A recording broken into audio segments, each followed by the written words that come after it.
दोस्तों, गणेश जी की उपासना तो लगभग हर घर में होती है। आज मैं आपको गणेश जी की कुछ बारीक बातें बताता हूँ। आपको ये मालूम है कि गणेश जी की जो पत्नी है वो रिद्धि सिद्धि है। उनके जो पुत्री है वो संतोषी माँ है। उनके जो पुत्र हैं लाभ शुभ हैं।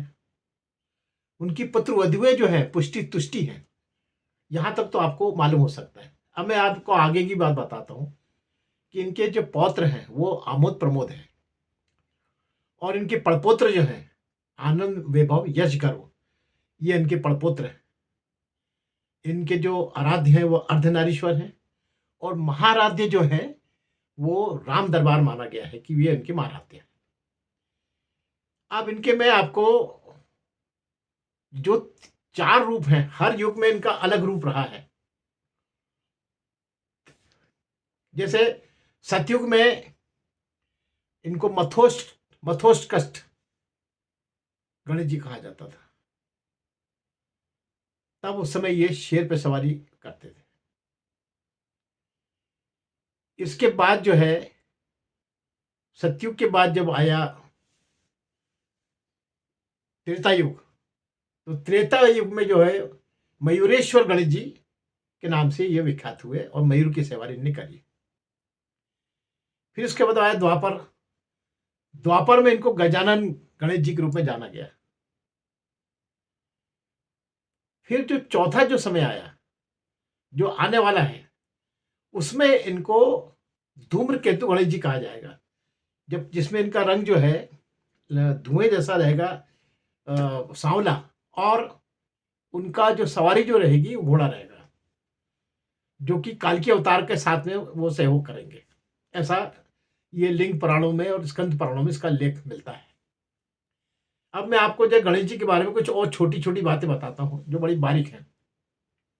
जैसे हमने कथा सुनी है कि गणेश जी को जब बालक थे तो शिव जी ने उनका सिर छेद दिया था। और उनको शक हो गया कि ये बच्चा कहाँ से आया, मैं तपस्या में था।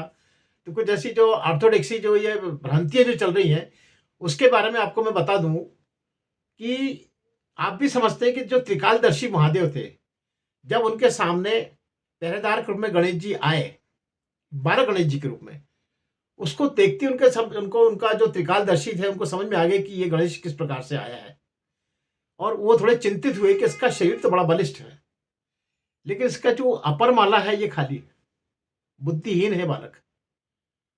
तो इसके लिए कुछ करना पड़ेगा। तो इसके लिए उन्होंने क्या किया, एक लीला करी और वहां से नाराज होकर नंदी के पास आ गए। नंदी यार वो लड़का मानता नहीं है, वो अंदर नहीं जाने दे रहा पार्वती के पास, और मैं इतने दिन बाद आया हूँ, मेरे को पार्वती से मिलना है। तो नंदी ने कहा हम जाके हटा देते हैं। नंदी ने जाके बच्चे को समझाया, पुचकारा, फिर धमकाया, फिर उससे युद्ध किया, और सब हार के सब आ गए। नंदी भृंगी शंगी सब जितने थे वहां के गढ़ सब हार के आ गए। इसके बाद जब फिर गए हैं शंकर जी, तो उन्होंने भी उसको हटाने की कोशिश करी। ये लीला थी उनकी। और फिर क्रोध में आके उन्होंने उसको सिर काट दिया। अब ये तो मतलब फ्रंट स्टोरी है।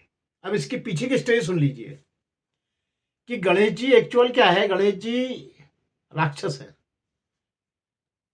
ये राक्षस प्रजाति के थे। इनका जन्म जो है तमोगुण से हुआ, मेल से हुआ। पहली बात तो यही थी। इसके बाद इनका जो पूरा इतिहास था पिछले जन्म का, ये भंडासुर राक्षस थे, जो कि शिव के अनंत भक्त थे। तो शिव जी की तपस्या करके उन्होंने शिव जी को पहले तो उदरस्त कर लिया कि आप तो मेरे शरीर के अंदर रहो, बस मैं आपको, मेरे हृदय में आप रहना चाहिए, बस यही रहिए आप। तो वहां पे इनको इस प्रकार से उसने कैद कर लिया। फिर जिसको कि एक बड़ी कथा है जिसमें नंदी ने एक बड़ा भयंकर ढोल वाला जो है, ढोल तमाशे बजा के मतलब एक तमाशा किया, और उसमें जो है बहुत से लोगों ने साथ दिया। और फिर जाके भंडासुर को प्रसन्न करके उससे वरदान मांग के शिव जी को बाहर निकाला। तब शिव जी ने वो तब भी प्रसन्न होकर कहा कि तेरा जो अब इतना भक्ति है, इससे मैं बड़ा प्रभावित हूं, तो एक बार और मांग ले।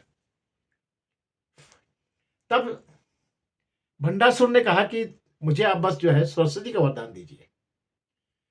तो शिव जी ने कहा कि तू इतना वृद्ध हो गया है, अब तो तेरी मृत्यु नजदीक है, तू सरस्वती का लेकर क्या करेगा। उन्होंने कहा नहीं महाराज, आप तो बस मेरे को सरस्वती का वरदान दीजिए, मेरे यहाँ पे सरस्वती का वास बैठा दीजिए। उन्होंने कहा तथास्तु। अब वो बैठ गया वहां पर, सरस्वती बैठ गई। अब वो भंडासुर को तो आयु खत्म हुई, मर गया वो। लेकिन उसके पहले उसने शिव जी को हँसते हुए कहा कि देखिए, सरस्वती को मैंने यहाँ विराजमान कर लिया है। अब आपने जो वरदान दिए कि मैं हमेशा आपकी सेवा करूँगा, तो आपको मेरे अपने पास बुलाना पड़ेगा आपको। इसलिए मैं फिर से योनि में जन्म ले रहा हूँ। तो जब शंकर जी ने आदेश दिया था श्री गणेश जी का सिर काटने के बाद कि जो माँ अपने बच्चे के अपोजिट सोई हो, उस बच्चे को लाना।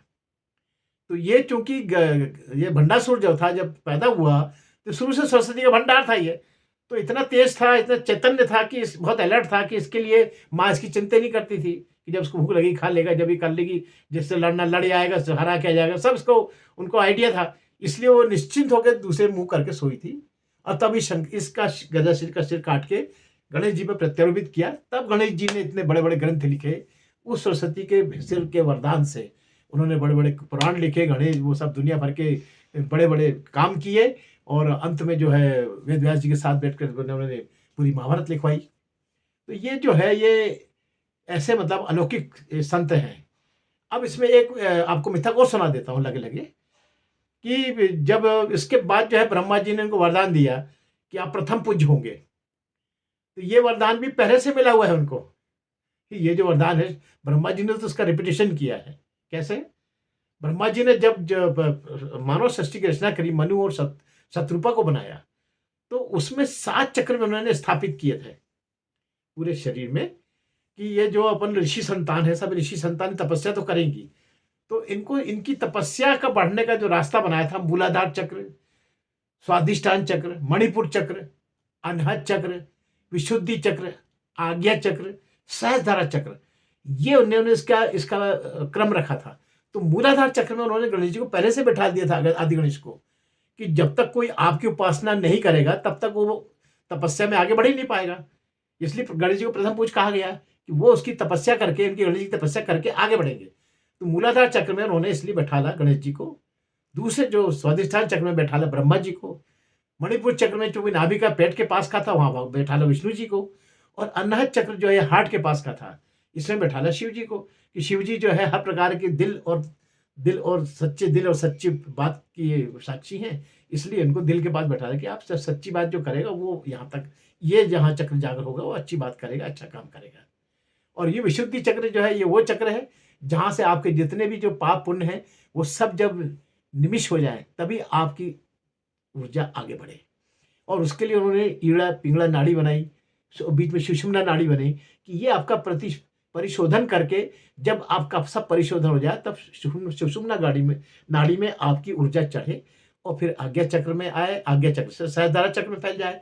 जहाँ यहाँ पहुँच गई मतलब आपका मोक्ष हो गया। तो ये उसके कुछ फंडामेंटल थे जो मैं आपको इस गणेश जी के इस शॉर्ट्स के माध्यम से बताना चाहता हूँ।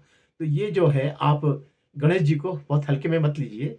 आप लोगों ने उनको निमंत्रण पत्र में लिख लिख के और दुनिया भर में बिटवा दिया, उनको पैरों में फिकवा दिया, उनको कहीं गैया खा रही, कहीं कुछ कर रहा है। तो ऐसे उनका मिसयूज मत करिए। गणेश जी बहुत बड़े तपस्वी थे, बहुत बड़े तेजस्वी वक्ता थे, तेजस्वी प्रवक्ता थे, तेजस्वी लेखक थे। और उन्होंने क्या नहीं किया। और गणेश अपने लक्ष्मी जी के सहायक रहे। वो लक्ष्मी जी जो है जिसको देती थी, इस गणेश जी की बुद्धि के बाद ही देती थी। जो बुद्धिमान व्यापारी था उसी को ही पैसा को मिला है। धन्यवाद। अनिल मिश्रा।